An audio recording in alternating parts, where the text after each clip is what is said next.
Welcome to the Muscle Expert Podcast with Ben Pakulski, one of the world's top professional bodybuilders, an expert on human performance and mindset mastery.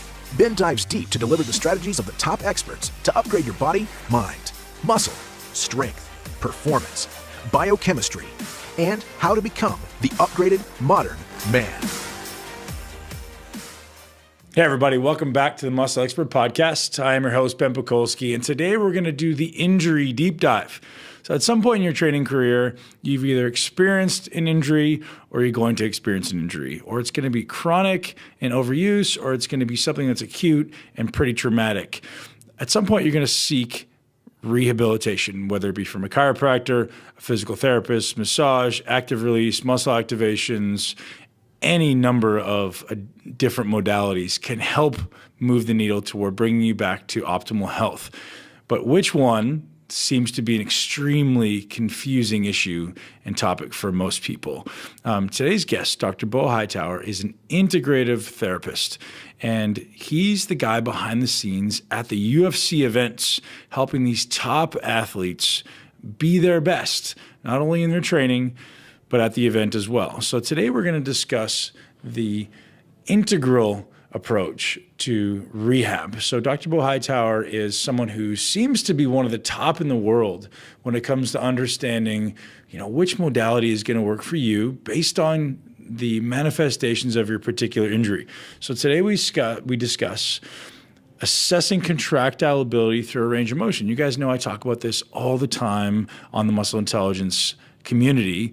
The first and most important thing you guys need to understand to prevent injuries is, what is my active range of motion? What can I actively control with my muscles? And if you go outside of there, that's when injuries start to happen, whether it be acute or chronic. Things are going to happen. So start paying attention to that. And Dr. Hightower talks about how to begin to assess that, and then how to begin to make it better and work in your favor. We also talk about finding the right treatment for your goal.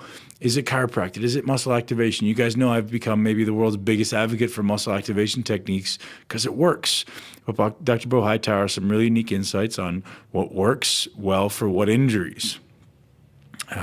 He also talks about why he avoids soft tissue treatment coming into a fight for the UFC fighters. And maybe if you're training really, really hard a certain day, what you should back off on treatment-wise. Like, is it a good idea to get a massage before training? Is it a good idea to get a massage or any type of treatment for 48 hours before training? These are very important questions you should be asking yourself, because sometimes they actually may be contributing to the likelihood and predisposition for injuries that most people don't think about. And he gives us some really unique insights as to why. He also gives us his thought process behind diagnosing an injury. So to know how to treat it, you got to know what it is. Is it soft tissue? Is it connective tissue? Is it some adhesions, or is it a muscle tear? And is it just some pathology from poor posture or poor muscular alignment or muscular imbalances? And all these things are kind of the abyss of injuries, right? So most people go, oh, this muscle is really tight, therefore I should massage it. And that's not necessarily the smartest approach, because if a muscle is tight, from my experience and my belief and my understanding, muscle is tight for a reason, and your brain is tightening it up. Your nervous system has sensed an instability. Your nervous system has sensed something that says, hey, tighten that muscle up to protect me. And going in there and jamming an elbow or a lacrosse ball in there may not be the brightest idea for you, especially if your objective is staying healthy long term. If your objective is loosening up to feel good, that may be something altogether different. But if your objective is, hey, I want to be able to perform at my best, well, now maybe there's a different thought process in how you're going to optimize how your body works.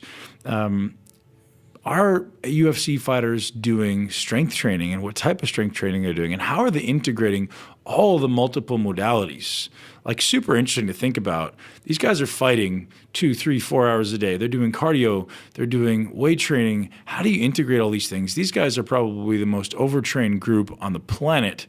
And overtraining, as we know, often is going to lead to overuse injuries. And how is Dr. Beau Hightower actually mitigating these things? And this is a strong reality for a lot of us, right? If we're trying to push the needle in any sport, no matter what it is, if it's fighting, if it's endurance, if it's bodybuilding, at some point something's going to break. So learning how to kind of balance and juggle all these plates is a very, very important part of our conversation. So I really hope you enjoy our conversation today. And as always, I appreciate you guys. If you love the show, share it with somebody you love. Enjoy the episode with Dr. Beau Hightower. All right, Beau. So we've got a massive demographic who are really pushing the envelope, really pushing themselves on a lot of different ends, working really, really hard in the gym, hashtag killing it every day, and developing a lot of imbalances, a lot of aches and pains and bumps and bruises due to just this chronic overuse. I've seen a lot of stuff you've done online, and you're doing a great job with balancing out pro athletes and fighters, and really allowing them to use their body to the best of its ability. What are some of your strategies that you lean toward to start mitigating these overuse injuries and imbalances? Right. So what we have to look at is there's several components that go into joint motion and force production as well. So in order to generate the appropriate force, we need to make sure that that muscle has the ability to contract through its normal range of motion. So if the muscle is too short, it's also going to be weak. If it's too long, it's going to be weak. Also, if the biomechanics of the joint itself are inappropriate, you're going to have some problems as well. So like here's a prime example of developing balance within our body. So we know that the deltoid is going to combine flexion, abduction, and extension. The combination of those movements is overhead movements. So if you're doing a shoulder press or military press, that is the combination of those three movements. Yep. Well, the muscle that brings the arm down, like for a lat pull, is the latissimus dorsi, which is a much stronger, bigger, more advantageous leverage-wise muscle than the deltoid. So over time, if that lat becomes tight from us not raising our arm far enough or from overuse or even poor mechanics of the humerus, what's going to happen is that it's going to hold the humerus downward. So instead of getting a nice force couple, meaning a smooth rotation, so a joint should move around its axis very smoothly. Mm-hmm. And what can happen if that lat is pulling that humerus down, when you go to engage your deltoid and your supraspinatus, it's not going to spin around a center. What it'll do is move offline. It'll move the humerus head up into the socket itself and cause impingement. And then we can start to get an orthopedic consequence. It'll start to rub against the acromion. It'll wear out your rotator cuff and it'll cause bony impingement. So we end up with these long-term consequences of orthopedic damage just because we had an imbalance to start with. Aside from that, your deltoid growth is going to be a lot better if you get better muscle activation, if you're not having to fight that lat, both from the tension and the advantage of having gravity on the side. Man, that's beautiful. And that's speaking to the choir, right? That's exactly what I'm talking about, is training these things to their entire length of range of motion. And so what are some of the strategies you start implementing? Like, is it just a matter of taking a muscle through its full range of motion at all ports in the range and actually challenging it? Or, how do you start, everyone on this podcast is like, hey man, I got this injury, I got that injury. Sure. And it's always, some dysfunction at a joint, some dysfunction at a tendon, or manifesting at the tendon. What are some of the strategies you like to implement to actually start overcoming this? And obviously it's hard to make a broad stroke statement, but do you have some things that people could start doing to start, paying attention to changing it?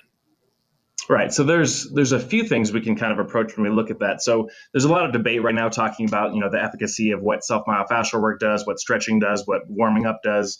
And when you look at science in the exercise science realm, there's a lot of variability to it. It's very hard to study these kind of things because of different types of cohort studies.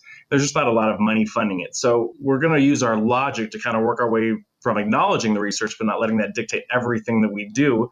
And we're going to use a little bit of anecdote in accompanying that. So what do we generally know? Well, we generally know that static stretching before working out isn't the best idea. The tissue is somewhat viscous. It becomes more brittle. That's probably not where we're going to start. So say I'm doing a shoulder day, right? Well, my big internal rotators that are going to be the pectoralis major, the pec minor is going to kind of pull it forward a little bit too, and then you're going to have your lat.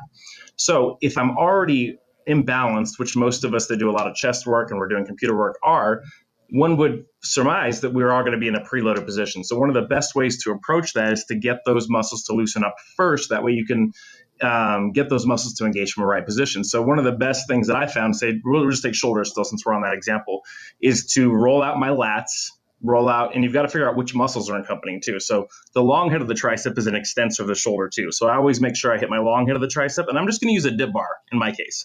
I'm going to lean on there. I'm going to kind of press into the sore spots in the lat for about 30 seconds. That's kind of what we think it takes to neurologically deactivate that a little bit, get the pec major to relax a little bit more. Then what I'm going to do is go through my dynamic warm-up, work through light weights, maybe a little bit of muscle energy stretching. Once I do that, now I have less tensile tension on those muscles, and I can activate them through a greater range of motion. Here's another one. So most of us end up protracting a lot. So not a lot of people do self-myofascial work on their serratus anterior or their subscap. But think about this. Can't imagine why. Yeah, I know, right? It's because it sucks, right? It's terrible, but it's really effective too, because here's the thing. If we're already protracted, how do you retract to generate enough force to do protraction? So your bench is going to suffer greatly if your serratus anterior is overactive. And if you bench a lot, there's a good chance that it is shortened, because that's what happens when you break tissue down and it reheals. It gets shorter. Yep. So you can kind of reach up with your fingertips right under the pec, kind of massage in there for about 30 seconds. And we'll even do tests like that and see what your bench feels like afterwards. You should feel a lot stronger. You should feel like your chest actually engages from a better range of motion. So just kind of down like the pec line, the lateral pec, massaging right under almost where the pec minor is. Yeah, so I'll have somebody put their arm over their head. So they just reach up, put their hand on the head like that, reach underneath there, and you're going to kind of feel right along the ribs. And when you find those little sore spots, just take your fingertips and just cross friction there, about 30 seconds or so. Find those little sore spots, work on them. We've also done some stuff with some of our power lifters and some of our pro bodybuilders too. I've had the luck of working with some guys like Flex Wheeler, Jojo Nitaforo, big time power lifters too, Ed Cohn, a few of them. And what we do is we'll have them take a tennis ball, cut the end of it, add it onto a little skinny piece of PVC pipe. They stick it in the corner. And a lot of these guys don't have the range of motion because they're so bulky to reach their own armpit. Yeah. So they can kind of get that soft end of the tennis ball and massage. I know what you're talking about, man. I've never been there before in my life. He knows exactly what I'm saying. So then you hurt yourself trying to fix yourself, right? So, those are some really good strategies. And like when you're looking at the glutes, like, and what I'm going to point out here, just because we have like a limited amount of time, is some of those muscles people don't think about working. Like I said, the upper part of the lat. There's a muscle around the hip called the quadratus femoris. A lot of people will think they're having hamstring tightness and they're not turning at their hip. And so the muscle basically attaches from the ischial tuberosity to the greater trochanter. It's a really short muscle. You can usually get a little crossball and just kind of hold that spot down. But when it's holding in external rotation, because synergistically it works when you're squatting, when you're lunging to get your glute max and your glute med to engage too. But people can stretch their glute max and their piriformis. It's almost impossible to stretch the quadratus femoris because of the rotational angle. But if they can get that to clear, all of a sudden they get better hamstring activation, better hip mobility, better depth to their squat. When we start to look at the kinematic chain and the biomechanics, that's what we're looking for. Is we're trying to get optimal range of motion. That way, A, we're getting good muscle activation, and B, we're not forcing ranges of motion, which end up injuring us in the long run. Hey, I interrupt this podcast to bring you a time-sensitive message. If you guys have ever considered using mushrooms, and I talk about lion's mane, I talk about reishi, I talk about cordyceps, I talk about turkey tail, all these things that I often bring you guys messages about from Four Sigmatic, now's the time to act. So right now, Four Sigmatic is liquidating some of their products. So they're retiring some of their original recipes. They're retiring their cacao with cordyceps, which, by the way, tastes absolutely amazing. Coffee with cordyceps, reishi elixir, cordyceps elixir, and lion's mane elixir, which you guys know is the one I've been using for the last year. They're liquidating it, and the prices are absolutely ridiculous. So they're 30 to 50% off what they would normally be. And because you are a listener of the Muscle Expert podcast, if you do it right now, you get an extra 10% off of that. Prices are absolutely ridiculous. But here's the catch. It's only today and tomorrow. So if you unfortunately, if you listen to this podcast late, you're going to lose. So those dates being July 19th and July 20th, 2018, you're going to get 30 to 50% off just for going. And because if you use the code MUSCLE, you get an extra 10% off, which honestly brings the prices so ridiculously low. You guys want to get over there now before they get out of stock. So if you want this link, you want to go to the show notes and check it out. You can also check it out at foursigmatic.com/muscle. And again, the code is MUSCLE. Head over there now. And as always, enjoy the rest of the episode. So, kind of pulling back a little bit here, some of the things you brought up, I don't want to gloss over these things. So you talked a little bit about the current research around the efficacy of soft tissue, stretching, myofascial release, and even foam rolling. I want to dive into those, man, because I want to know your opinion. I want to know your almost some of the facts that you know and what you think is a little subjective, because I've obviously been an athlete for a long time, had the amazing opportunity to work with hundreds of therapists around the world, have some that are really, really good, and I've had some that are really, really bad. And some of these modalities I feel work really, really well, and others I'm like, man, that didn't do anything for me except make me worse. But obviously I'm N equals one, I'd love to hear your opinion, I guess, on the implications and the usefulness of soft tissue and maybe where soft tissue work and maybe where it isn't useful that people are trying to fit a square peg in a round hole. So before I jump into that, let me get your experience and opinion on what's worked for you and what hasn't. Generally. Well, I guess it depends what my objective is, right? So for me, I think foam rolling is given too much weight, meaning people think, hey, man, if you got a problem, foam roll it. And I think that general broad stroke statement is ignorant. I think foam rolling has a place for some people. But on mass, everyone in CrossFit just goes, oh, man, just prepare for exercise by foam rolling. And I'm like, right. well, that's not useful. I think stretching is, as you know, misunderstood. People think it's the objective of stretching is to increase range of motion, which maybe it is, but I think maybe it's it should be looked at as more of a tool to relax and, maybe increase the passive range of motion while acknowledging that it's doing nothing for increasing the active range of motion. Mm-hmm. Soft tissue work, I've had a lot of ART done. I've had a lot of Rolfing. I've had a lot of Graston. I've had a lot of everything, really. I think they're great. But I also acknowledge the implications for me in turning muscles off. So if I go and do a massage and I expect my muscles to neurologically be downregulated, and as you acknowledged, you're going to be turning off, or at least turning down the tension in those muscles, which, subjectively maybe is great short term, but is that contributing to my long-term objective? For me, the greatest benefit that I've received from all modalities is a combination of soft tissue work with muscle activation techniques.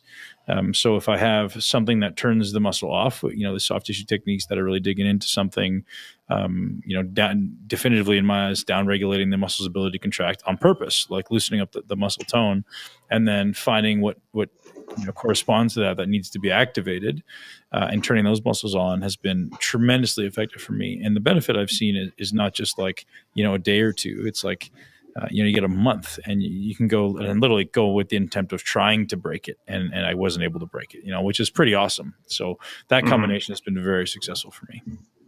Sure. Yeah. So, one of the issues that we run into in medicine and healthcare and, coaching, all these kind of things is finding the right application for the right patient. Yeah. So we know that we kind of know what most modalities do. And I get into this even because, so if you guys don't know my background, I'm a doctor of naturopathy too, board certified exercise physiologist. I'm also a doctor of chiropractic. So there's some lenses that I'm looking through with some amount of bias as well. But one of the issues that you run into with these modalities is applying the wrong treatment to the wrong patient population. And that goes with the research too. The research does a kind of a poor job of that as well. So when we're talking about, like you said, which intervention and where, when, and why, that's the most important aspect of it. Like, here's a good analogy. Analogy is sometimes useless, sometimes not. But you wouldn't brush your teeth for 10 minutes and expect good outcomes from that. So we kind of have an idea of where self-myofascial release works and where it doesn't work, and then different modalities of why it doesn't as well. So we think that there's based on the literature that we can say for now, because the literature changes, that foam rolling does seem to delay DOMs. It does seem to increase temporarily, at least, the elasticity of the muscle group, whether that's through warming up or neurological deactivation. We don't 100% know. We think it's probably neurological deactivation. And one of the ways that I kind of explain that to people is it kind of works the opposite way of a deep tendon reflex. So if I hit you on the knee, your knee should extend. And the reason why, at least biologically speaking, is I've tricked your body into thinking the quadricep muscle is longer than it should be. So you have a deep tendon reflex, it's going to try to correct that. And so what happens is it shortens. The same thing happens if you miss a step outside. Instead of falling and cracking your skull open, you have an evolutionary adaptation to get your muscles to jolt to try to protect you. You don't have a choice. It's a reflex. It's not a cognitive thing. It happens at the spinal level. And we think that maybe what's happening when we hold trigger points, quote unquote, down, founded by Dr. Janet Travell, is that you're kind of tricking the neurological system into thinking that muscle's shorter than it should be. So neurogenically, your body's going to try to elongate it through the center, through the sarcomere, through the belly of the muscle. That's a little different than rolling, and that's also a little different than cross friction. That's different than dry needling. So they all deactivate the neurological system, but kind of through different means. We can say with a decent amount of certainty that what happens when we're static stretching is we are elongating the tissue. What does that do? Well, the research shows that stretching does improve range of motion, at least in the short term. Is that beneficial? Well, sometimes it is, sometimes it's not. And in fact, a lot of times it's not. If you've ever been in clinical practice, you see the types of injuries that come in from yoga, particularly hot yoga. We see a lot of hip replacements that are needed. We see a lot of torn hamstrings. So there is a functional range that we need to get to as far as range of motion, where you don't want to be too loose, because that is also making you susceptible to joint hypermobility, poor muscle activation. And I would argue that actually too much joint motion is going to predispose you to arthritis more than too little joint motion. I completely agree with you on that. And you see that all the time, is you get these people who just look like, overcooked spaghetti, right? And they have no muscle tone. And it's important, man. Like all these people who, I've been doing yoga a lot lately, and I'm just observant, and these people who just need to add some muscle tone, and that's obviously going to contribute to these pathologies as well. So I completely get it. There's extremes on both ends. Yeah, so there's a balance you need to find, right? So, and if you look at like a traditional, even a Rolfing analysis, where we have tight muscles, weak muscles, generally we can say most people have tight rectus abdominis, tight hamstrings, tight caps. There's even some neurological basis for this. Like, we're wired for flexion. If you look at a baby, its primary wiring is for flexion. The first thing it does is it brings its hand to its mouth to eat. When its neocortex or its frontal brain is turned off, what do we go into? We go into a fetal position. When we see somebody with a hemorrhagic stroke on one hemisphere, the other side of their body moves up into a spastic flex position. So we definitely need to work on strengthening our extensors, generally speaking, to allow us to stand up straight, to get better activation back to the cortex. And we have some generalities that we work through. But again, people don't work in generalities necessarily. If you look at a Gaussian distribution, a normal curve, right, we have standard deviations. So everybody falls along the normal curve. The vast majority, will call them the normal people, fall in that first 70 percentile. But we do have outliers on both ends. So we have people with EDS or Ehlers-Danlos syndrome, where their connective tissue actually doesn't work. These people's bones actually do move out of place. Their cranial bones actually do move. Their vertebrae actually do move, which is actually a bad thing. They do respond to manipulation, very specific manipulation, but you can't take that example and apply it to the whole, because the vast majority of people's pelvises are fused. The vast majority of people's craniums are fused. And I think that's where some of the alternative medicine gets things wrong, is they see an anecdote and they apply that to the whole. Now, I think there's also a problem in worshiping the literature too, particularly in exercise science, because what we've lost is evidence-based medicine, which is a triad, meaning that there's a 3-point component. If you look at a Venn diagram of patient input, knowledge of the literature, clinical expertise. So it's easy to read an abstract, but what does that actually mean? Well, when you apply that with some expertise, which you're going to get from bodybuilders, which you're going to get from people that have actually lived real life experiences through trial and error on themselves, then we can start to arrive at something more reminiscent of the truth. So foam rolling. So let me circle back around. So I think that it can certainly be good if you're doing it for the right reasons. I don't think it should be used broadly across the board for everybody. I think if you feel like you've got a tight muscle or you're trying to get rid of DOMs, spending 30 seconds to 2 minutes on a specific muscle can be beneficial if you slow down and you actually hit the spots that need to be released. I think if people, one of the problems I see is people trying to deactivate muscles that are actually too loose, and that facilitates the problem. If your rhomboid is too weak to hold your shoulder blade back, but it aches because it's weak, not because it's tight. So what do? You go to the massage, you go get a lacrosse ball, and you start to beat that muscle up and neurologically turn it off again. Well, now guess what? Now that muscle's even weaker. And so then you're predisposed to ribs moving, and then you're also going to refacilitate the imbalance of the antagonist system. So now your pecs are even stronger relatively to your rhomboids than they were before. Right. So talk a little bit about, we're acknowledging that, rolling and shoving a tennis ball or whatever in there is definitely down regulating the muscle's ability to contract, right? It's turning down the nerve system's signal in there. Talk about, if we're an athlete trying to, pre-workout, trying to maximize force production, what are your thoughts on, is that where we want to go? Like, hey, I want to turn off my lat a little bit so I can get my hand above my head to really get my delt fully shortened above my head. But is that going to be compromising my integrity of my shoulder joint? Yeah, and it depends on the person. It depends on what you have going on. And you can do too much too. Like, so if you're already tight and you hammer this thing a whole bunch, we destabilize the muscle. So it depends on your goal, I think. Depending on what you're doing, we run into this with fighters, for example. I actually prefer them not to do rolling or any soft tissue work really the week of the fight. And the main purpose is because this is such a game of inches that any confusion to their brain, because their brain has a perception of where they've been. So one of the issues that we run into when we do soft tissue work is jumping right back in the gym when you've had a whole bunch of soft tissue work and then trying to do the weight, because your brain expects it to be tight.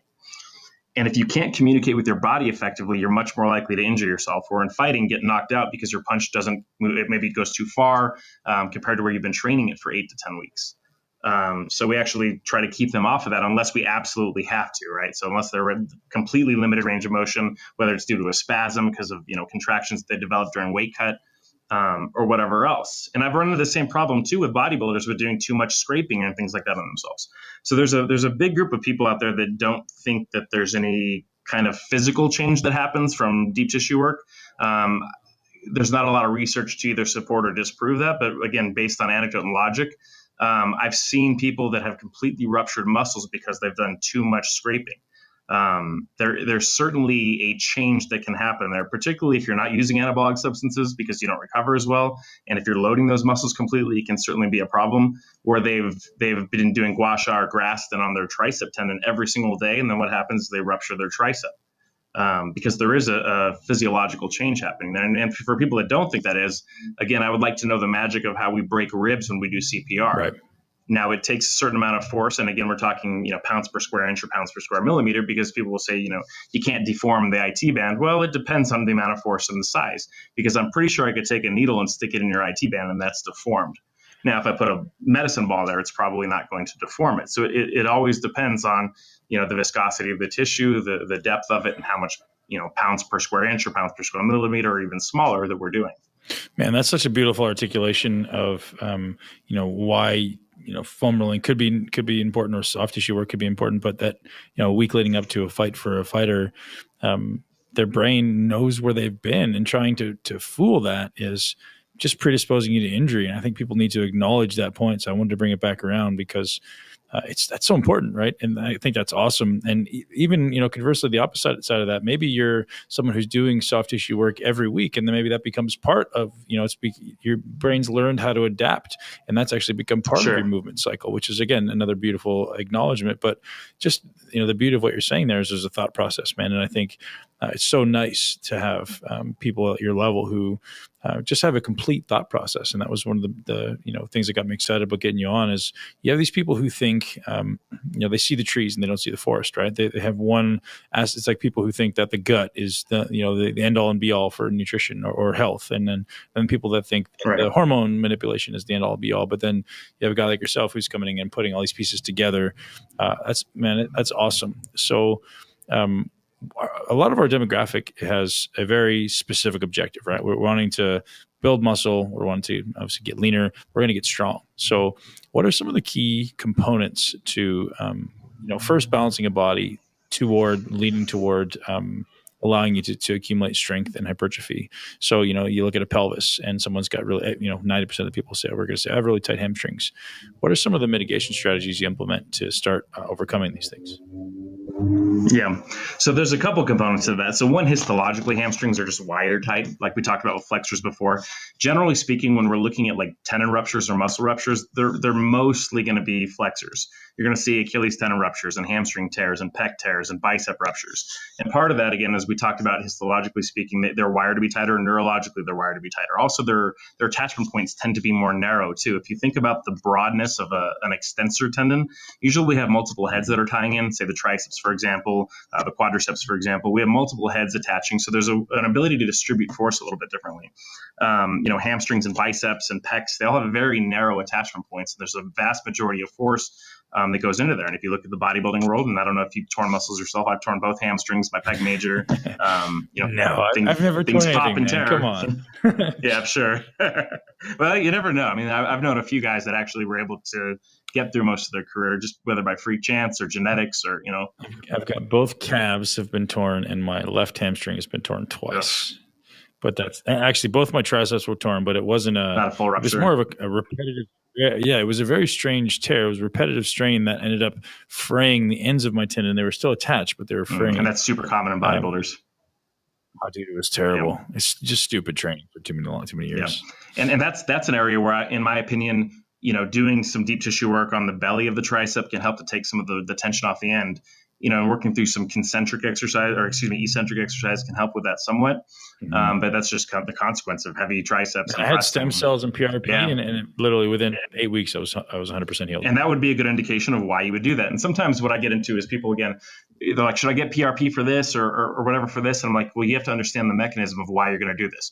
For example, if I have a fighter with a torn MCL and they don't want to do surgery, well, I'm not really going to do PRP in this case. What I want is inflammation to tighten the ligament up. So that patient would do prolotherapy. If somebody has a muscular tendinous issue like an Achilles tendonitis fraying issue or a triceps, that's where PRP or stem cell is going to do better. So again, applying the right therapy in the right patient population is crucial.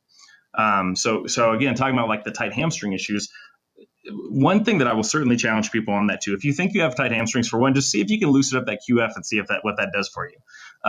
But what you're going to look at is you're going to look at synergies. Can you bring me back again and tell me how we loosen up the QF? I know you mentioned the quadratus femoris, but I forget what you said actually was. So here's how I like to get to it. I like to put a lacrosse ball on the end of a workout bench. And like I said, it's between the ischial tuberosity and the greater trochanter, super spicy area. So what I do is if I'm going to if I'm going to hold, I'm not going to roll it. I'm just going to hold it.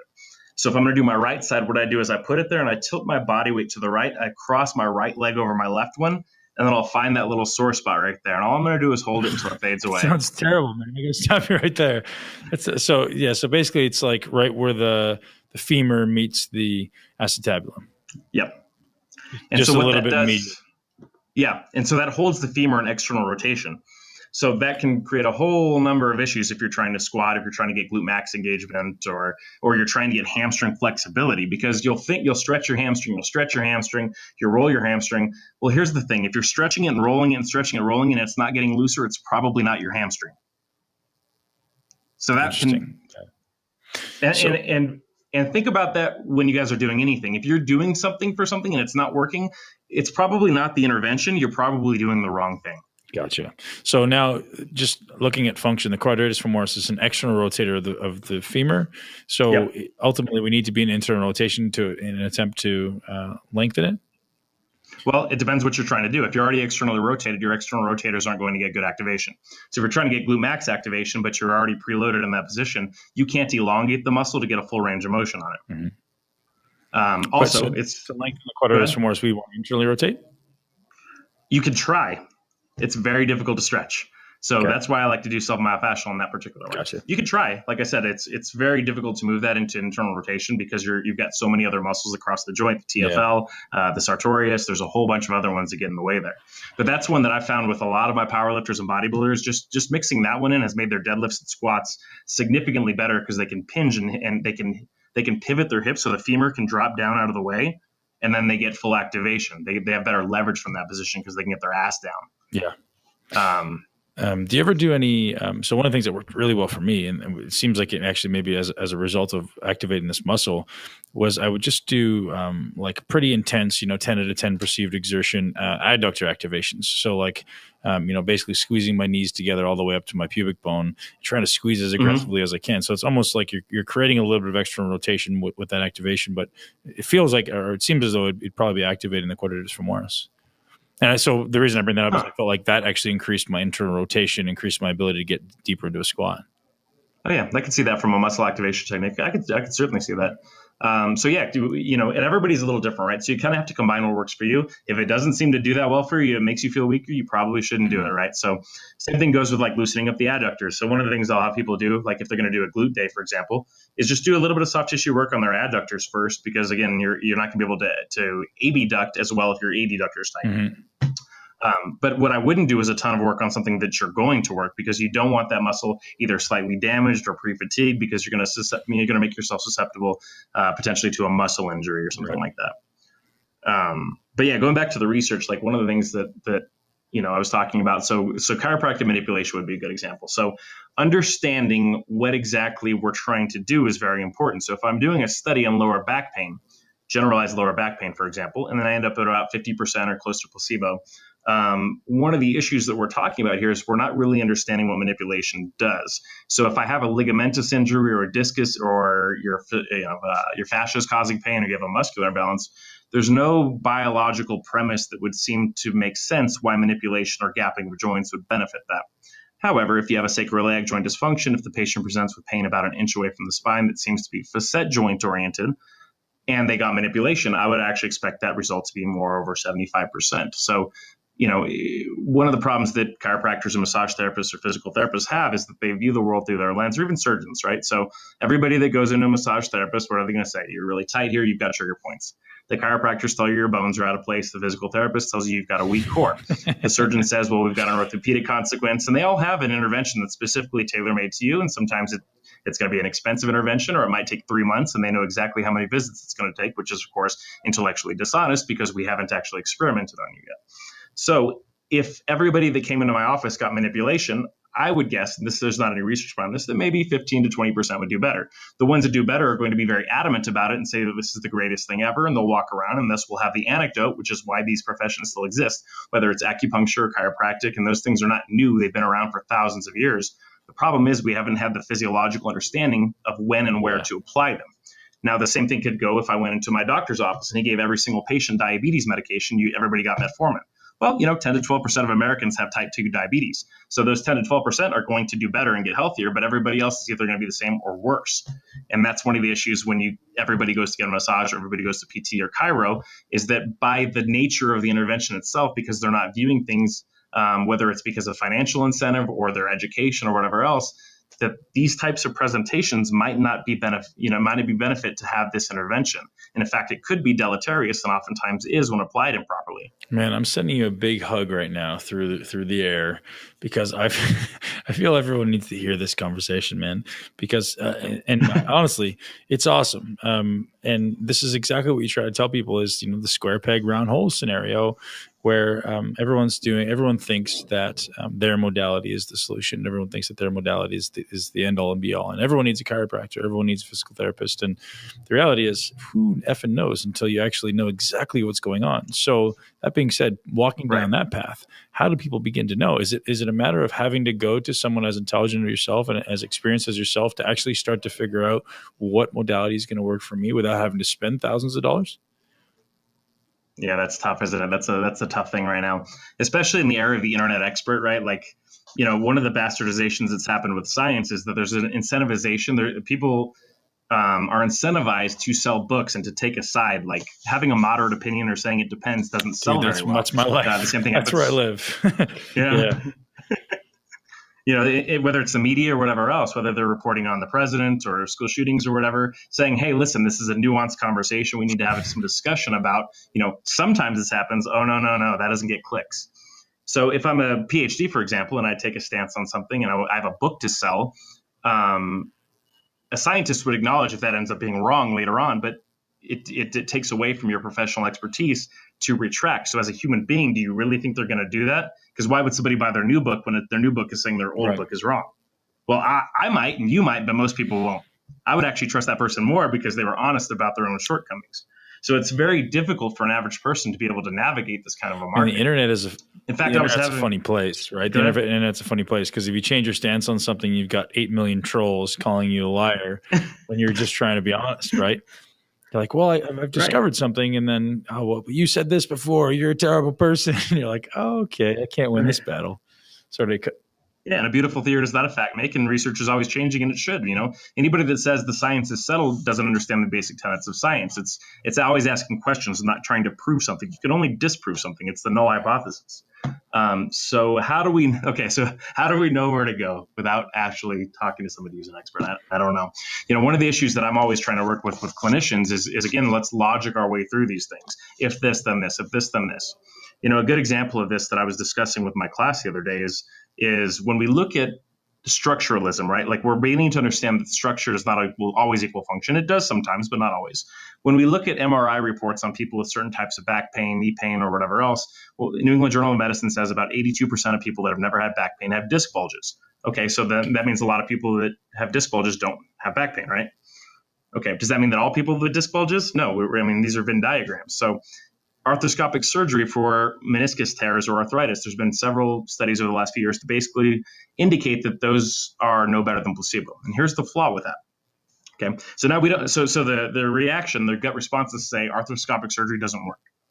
Well, no, that means it's being applied improperly sometimes. So if we take a person, we do a bunch of MRIs, and they have a meniscus tear, but there's symptoms that this is what we call triangulation. their symptoms don't make sense, right? They've got a meniscus tear, but their pain is around their kneecap. They didn't twist their leg. There was no pop. Their orthopedic tests are negative. We could probably say with a certain amount of certainty that that meniscus tear might be silent. That's not why their knee is hurting. So if I did surgery to repair that meniscus, we could expect the outcome to not be that great. However, if we narrowed that study down and we said, listen, we're only going to do surgery on people that recently had a trauma, they twisted their knee, there was a pop, they can't straighten it, their joint is locked, they have a positive orthopedic test, and then we did the procedure, I think the outcomes would be significantly better. So unfortunately, we're just saying knee pain generally, but we're not specifying the type of knee pain. Same thing with back pain. Like, unless we specify and we get specific with these studies, does manipulation work for back pain? Well, some of it, but why would it work for a disc herniation? The mechanism doesn't even make sense.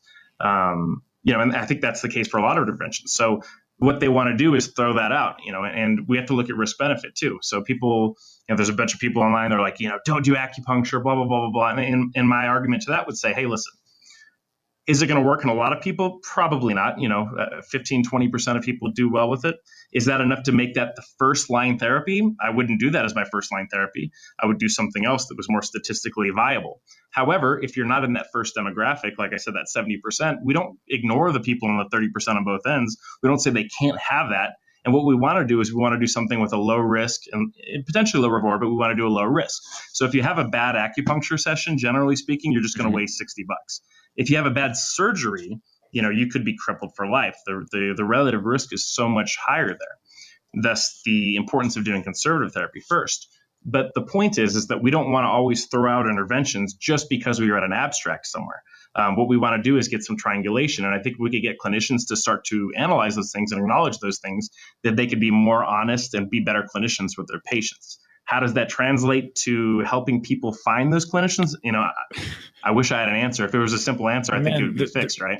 If there's a simple answer to gun control, it would already be fixed. The reality is no clinician is going to send somebody away and say, hey, man, I don't want your money. I can't help you. Like, they're going to say, yes, of course I have the solution, right? And unfortunately, there's not enough people who have, and not to throw anybody under the bus, but there's a lot of competition in that space, in the rehab space. Is physical therapy the solution to your problem? Of course it is the solution, if that's what the office you happen to walk into that day. And that's just the reality. Unfortunately, until we have people like yourself who maybe put together the mission of creating some type of resource for people to go, hey, if this is your symptom, try this therapy first. And that's a good idea. Maybe we could come up with like an algorithm for patients to work through. Honestly, I'm sure you see hundreds, if not thousands of patients. Like, just create a checklist that says, hey, here's what my symptoms were. Here's what my treatment was. Eventually, you're going to have enough of a database that says, well, we could probably make some pretty good deductive conclusions from this. Sure. And we have that already. The question is how do we make that accessible to the regular person? And I think that's actually, one of the things I get on my guys too is, like, as a clinician, you don't have a protocol. Protocols are for lazy people that don't want to think and don't want to problem solve. That doesn't work. Everybody's unique and individual. And there's so many variables that go into something. You should look at every one of these problems as a challenge and try to problem solve it that way. There's not a chart. Like, when I see these, clinicians pull out a chart and they're like, okay, if this, then this. No. Throw that in the trash. Okay. All right. But as a patient, I think that might actually be something that would be beneficial. If you've got pain over this many weeks, here are the options you would try now. If this fails, then move here. Maybe that's a resource that we can create for people. I love that you brought that up, that you're trying to teach your therapist a thought process. So I'd say, truthfully, man, this is what I teach my coaches, right? I'm like, hey, man, I'm not teaching you exactly how to build a muscle. I'm not teaching you how to transform somebody's body. I'm teaching you a thought process to be able to come up with these conclusions yourself.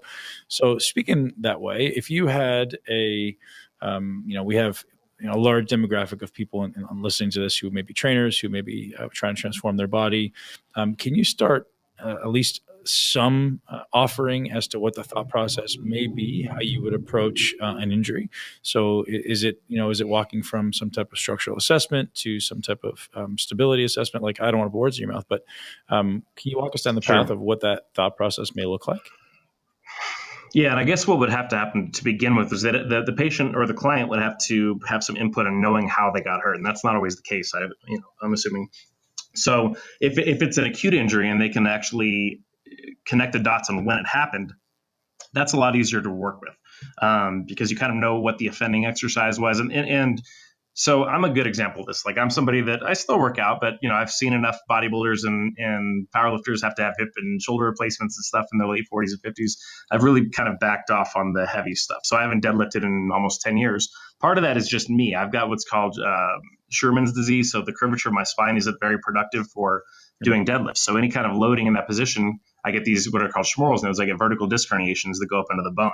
So I got to the point, and I used to do some physique shows and things like that too, where I would throw my back out doing RDLs with like 25 pounds. So after, if it happens one time, two times, it could be chance. But if something happens consistently, you may need to make a change from that. So that's something that I would tell, trainers as well. Not every exercise is for everybody. Like if you weigh a certain amount, maybe plyometrics aren't for you.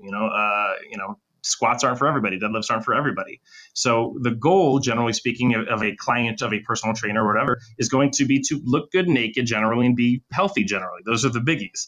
Some of you might be powerlifters or whatever else, but for most people, the goal is to be sexy, right? So like, how do we accomplish that without getting hurt? Because when you throw your back out and you're out of the gym for 3 weeks, all of the gains that you would have made are gone because you were injured. So, assess what works for you and what doesn't. Be honest about it yourself. Just because you want to bench, how did I tear my pec? Well, trying to bench 480 pounds.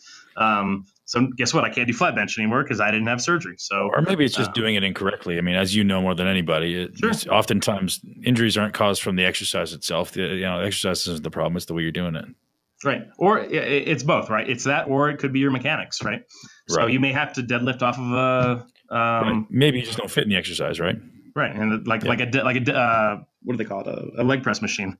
Like I tell people, I said, hey man, that thing's designed for somebody who's about, 5'9" to 5'11". If you're 6'5", you don't really fit in that loaded leg press machine. So right. Or you need to find the range of motion that you can use it for and then throw the rest out, right? And some people just don't fit no matter what they do, like because it doesn't get the angle of the muscle that you would want to work anyway. So you modify it. Same thing with a squat bar. If you can't get your shoulder back, well, there's a lot of different apparatuses that you can put on your back or your front to be able to work through that range. So you have to be able to assess what the productivity is of that patient or client and what their goals are. So, like me, for example, I don't need to bench or squat, but if somebody's a power lifter, that's what they do. So we need to try to figure out a way to make them do that. And whether that's working them into that range, from a perspective of changing the depth slowly over time until they're comfortable in that. So progressive tissue loading, or it's changing the length tension relationships. If your calves are tight, if you have poor ankle mobility, those are kind of things that I would look at as a trainer to try to help to assess those people. But, for starters, pain-free, full range of motion is a good place to begin as a trainer. If somebody can't do that, then they're going to have a hard time working through your program. Yeah, absolutely, man. So you've got some athletes coming up into the UFC, man. Tell me about what some of the common ailments, if there is such a thing, common ailments you see in high-level fighters. Yeah, you see, what you'd expect, I think, from grappling. Everybody has neck pain, right? So I've really never met anybody in my life that's never had neck pain. So that's part of the human condition, particularly as we use our iPads and phones and things like that. But at grappling, people are yanking on it all the time. So, we've been blessed. I actually treat it, if you guys know anything about MMA, I work out of Jackson Wink MMA. I've been blessed enough to work with fighters from other camps as well. So I think over the last 10 years, I've been able to work with 10 UFC world champions. And we've had, I think, 2 injury pullouts, at least for Jackson Wink fighters, in over 3 years based on injuries. And, a couple of those, one was a broken rib, one was a broken hand. And then one was the Conor McGregor throwing the bus. It got in Ray Borg's eye. So not a lot I can do. It's not really my scope. But what we try to do is we get we're the first contact. So I'm the director of sports medicine. So what they do is they come in, I assess them, I tell them if they think they need to go to the orthopedic surgeon. Unfortunately, again, we talk about lenses. A lot of these other camps, I think if they go to a doctor that doesn't really understand fighting that much, or they don't understand soft tissue, they go to an orthopod, they do an MRI, we see a silent tear of the rotator cuff, which again, you're going to see in almost every single baseball player, bodybuilder, you're going to see those structural abnormalities. James Andrews did a study where 91% of baseball players in his study had labral or rotator cuff abnormalities, none of which had ever had shoulder pain. So when they have shoulder pain and we do an MRI, was it there before? Well, we don't know. So we're able to get that first point of contact, and I can kind of assess and see, do I think this is a broken bone? Is there instability here? Is this something that can keep you out of the fight, or do we keep you there? Because guess what? They don't get paid if they don't fight. We also don't want them to go in there at a percentage where we're risking injury, where they get a massive concussion because they were babying an injury too. So it's a very tight path that we've got to walk with that. But some of the injuries that we see obviously tons of shoulder injuries. The repetitive motion of punching, swinging, it's very similar to bodybuilding in a way, where we're getting that repetitive motion involving the pecs and the delts and the lats. So unfortunately, again, if they have shoulder pain, they run in there, get an MRI. They go, oh, look, you've got a torn rotator cuff. It's, partially torn rotator. We're going to do surgery and knock you out for 9 months. Well, some of these guys' careers aren't really that long, and they can't afford to be out of work that long. So we get them pieced up. We decide if it's actually clinically relevant or not, meaning we have stability of the humerus, or is it just a silent issue that as long as we get the humerus rotating correctly, we get the muscles stop yanking on the joints, that we can get them back into fighting. The muscle, the injuries we can't fix, obviously, broken hands, cracked feet, and those are what they are. They just kind of are what they are. But luckily, we've been able to make sure that we've never had a fighter pull out with back pain. We've never had a fighter pull out with shoulder pain, knee pain, not knee pain. I take that one back. We had a torn ACL last year, or neck pain. So if we can get them warming up properly and then training smart too is a big issue. But yeah, MMA has been a really cool thing for me. It's been able to really MMA has actually broadened me out into bodybuilding and powerlifting, and being able to work with Big Ray Williams and Ed Cohn and Dr. Deadlift and some of these other guys that are just looking for somebody to kind of analyze their biomechanics and see if there's any tweaks that we can kind of make to them to help them be healthier and stronger. Awesome, man. What level of strength training and hypertrophy training are your athletes doing? Is that a part of their, because you look at a lot of fighters and a lot of them are very anterior, look they're very tight through the pec. Obviously that's a part of the sport having to be in that ready position all the time. Are you incorporating strength training and hypertrophy style training into their regimes? Obviously, maybe not in the fight prep time, but maybe it depends on the fighter. So everybody's a little different, and most of them work more specifically with their own strength coaches who we talk to, and we just give them kind of some input. Say, hey, listen, based on what we're seeing, do you think you could work a little bit more on this or a little bit more on that? Most of the trainers that work with them at this point tend to do a little bit more. They do some strength and hypertrophy training, but some of it can be deleterious depending on the fighter. So it depends on your style, your genetics. Sure. Some guys are fast twitch. They're very dangerous in the first round, and then their muscles kind of burn out. Some guys genetically, again, can go forever, and they're actually more at risk of getting knocked out in the first round. So how do we tinker with them to make them either faster or stronger, but not take away from their other strengths? And to make sure they're on weight too. So some of our bigger guys do a lot more weight, heavy weightlifting. Like John Jones, for example, does a lot of deadlifting and pretty heavy squatting. And he's kind of tinkering back and forth between heavyweight and light heavyweight. Generally speaking, for a lot of these guys, what we want them doing is more explosive movement and then a lot of stability work. So we want them working on the rotator cuffs. They're, we're doing the big three. We're doing stuff like,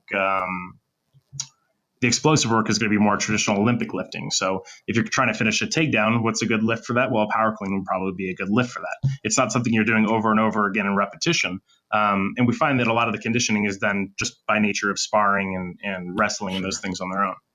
Yeah. So my thing with, my articulation of healthy athlete is someone who's very stable. And you brought up that word stable. That's why I ask about the relative incorporation of hypertrophy training and strength training, because these guys getting into those positions that maybe their joints are being compromised, it just makes sense in my mind that says, hey, man, if we can make them stable in these places, the likelihood of getting into these compromised positions, or maybe more importantly, getting out of these compromised positions is, with less injuries, is hopefully greatly improved. So that's why I was very curious. I know I've got a couple UFC guys who train next door to my place here in Florida, and they do a fair bit, but I'm always very curious to see how much that's involved in the success of their training. Yeah, it's almost tough to know, really, because the sport is so unique in a sense that it's almost like combining 5 sports in one, right? Like they're training, they're overtraining most of them. Yeah, and it's a problem. We try to taper it back, but especially in the area of no PEDs. I mean, there was a time where you could probably train 4 hours a day or 4 times a day and be okay.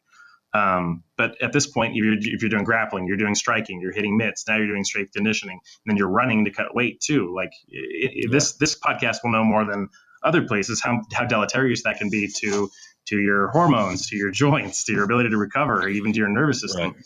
I feel like that's the evolution of that sport is, because PEDs are no longer a thing, the next evolution has to be in learning to balance those interventions, because you're absolutely right, man. Like the amount of stuff they're doing is absolutely crazy, and the amount of stuff they need to do. I mean, and ask an athlete to do less, and he's going to say Yep. crazy, because ultimately it's life or death, right? My life is on the line. There's no way, and I know this as an athlete. There's no way I'm going to under prepare. Yep. I would always err on the side of over preparation, and that's a very hard line to yeah, man, because I want to make sure that I've done everything and then some, and I'm going to do more than that other guy. And we have to teach these guys. It's not necessarily about more; it's about better. The idea of perfect practice makes perfect. Right. And I think there's still a lot of room for improvement in that sport with keeping these guys super healthy while still figuring out what the biggest lever is to pull right now. I agree 1,000% with you there. That's the big issue there. What I would like to see, and we try to work with them. Some listen, some don't. Is we want to make sure that your cardio is there to be able to go the whole fight, because that's a damn shame if you've got everything else right and your cardio gives out on you. But I don't see enough film prep. I think film is a huge benefit to lifting, to fighting. I played college football for 5 years. One of the most important aspects every single day, 1 to 2 hours of film. You're studying your opponent. You're studying yourself. It's hard to be objective with yourself without actually looking at the tape and finding tendencies, not only in yourself, but in your opponent too.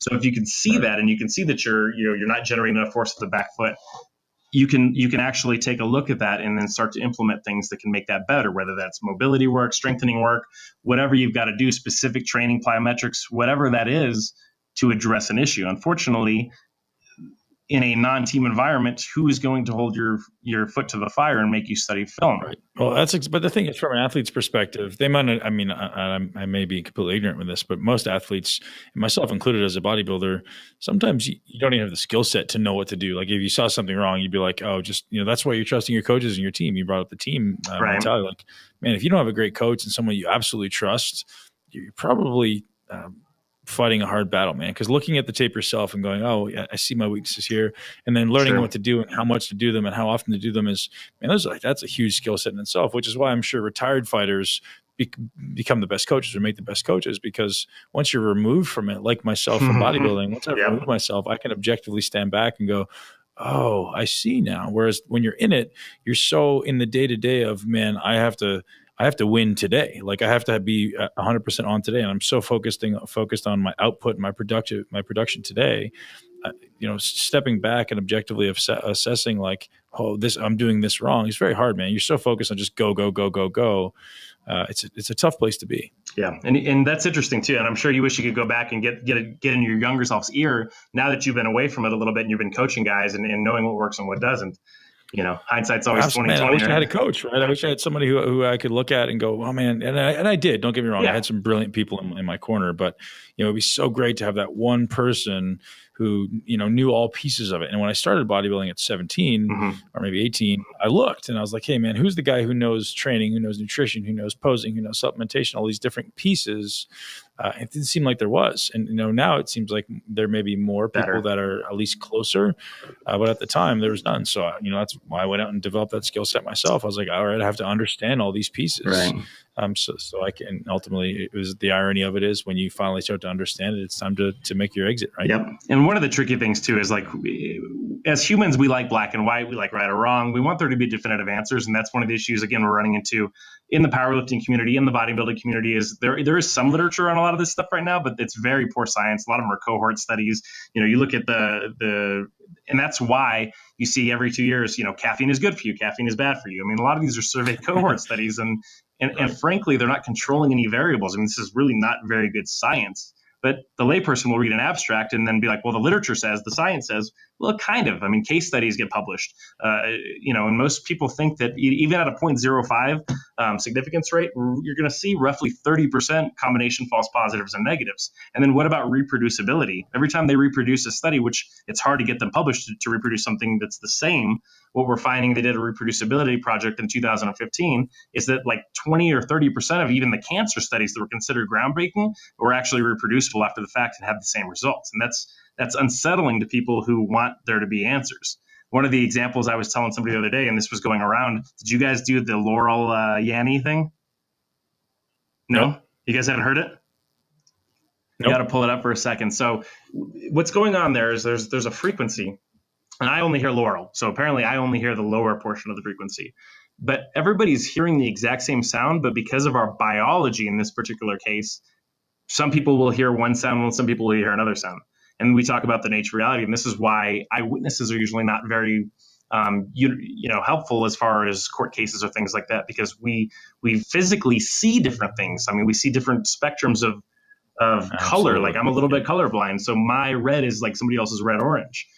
So we want these definitive truths, and they kind of exist, but they kind of don't. And everybody's reality is kind of their own reality. It's kind of subjective in that sense. So even just on the biological basis, I hear Laurel, everybody else in here hears Yanni. Who's right and who's wrong?